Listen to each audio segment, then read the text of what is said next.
Hi friends, మన జీవన రేఖ అనే శీర్షిక లోపల 5 యొక్క విశిష్టత గురించి తెలుసుకుందాం. జీవన రేఖలు 5 తెలుసు కదా, మన అంకెల్లో 0 నుండి 9 వరకు ఉన్న వాటిని అంకెలు అంటాము. 10 నుంచి మనము లెక్కించడానికి వీలైనటువంటి వాటిని అన్నిటిని కూడా సంఖ్యలు అని అంటామని మనం చదువుకున్నాము, అందరికి కూడా తెలుసు. అయితే 5 యొక్క విశిష్టత ఏంటిది అంటే, ఫస్ట్ మనం పంచభూతాల నుంచి చెప్పుకుందాం. ఏంటి పంచభూతాలు? భూమి, నీరు, వాయువు, అగ్ని అంటే సూర్యుడు, ఆకాశం పంచభూతాలు. తర్వాత పంచేంద్రియాలు అంటే కళ్ళు, ముక్కు, చెవులు, నాలుక, చర్మం. ఇవన్నీ కూడా మనం చదువుకున్నాం. జ్ఞానేంద్రియాలని అంటారు, వీటిని పంచేంద్రియాలని కూడా అంటారు. ఇంకా పంచ ప్రాణాలు ఏంటి?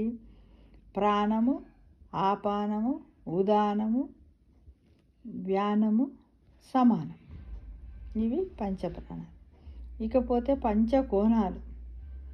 పంచకోణాలలో ఏమేమి వస్తాయి? పంచకోశాలు ఏంటంటే, ఒకటి అన్నమయ కోశము, రెండవది ప్రాణమయ కోశము, మనోమయ కోశము, విజ్ఞానమయ కోశము, ఆనందమయ కోశం. ఇవి. ఇకపోతే పంచామృతాలు. మనం ప్రతి పూజ చేసినా కూడా మనం ఏం చేస్తాం? పంచామృతాలతోటి పూజ చేస్తాం. అవేంటి అంటే గోవు పాలు, గోవు పెరుగు, గోవు నెయ్యి, తేనె, పంచదార. ఇవి కలిపి తప్పకుండా మనం చేస్తున్నటువంటి పూజలో స్వామివారికి పంచామృతాభిషేకం అని చేయిస్తూ ఉంటాం. విగ్రహాలకు కానీ ఏది కానీ, అమ్మవారి పూజ, గణపతి పూజ, దేంట్లో. ఇక పంచగవ్వలు అంటే కూడా ఏంటిది? అవి కూడా గోపాలు, గోపెరుగు, గోనెయ్యి, గోపంచకము, గోమయం. వీటిని పంచగవ్యాలు అని కూడా అంటారు. ఇకపోతే పంచారామాలు: ద్రాక్షారామం, కుమారరామం, క్షీరారామం, సోమారామం, అమరారామం. ఇవి.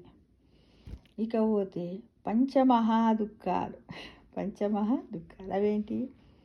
అవిద్య, రాగద్వేషాలు, జీవితం పట్ల నిర్లక్ష్యం, జడత్వం, మానవీయత లేకపోవడం.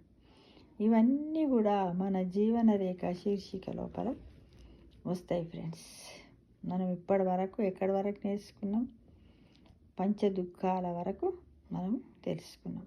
ఇలానే 5 యొక్క విశిష్టతను మనము ఇంకొక వీడియోలో కూడా మనము అవేంటి అనేటివి మనం తెలుసుకుందాం ఫ్రెండ్స్.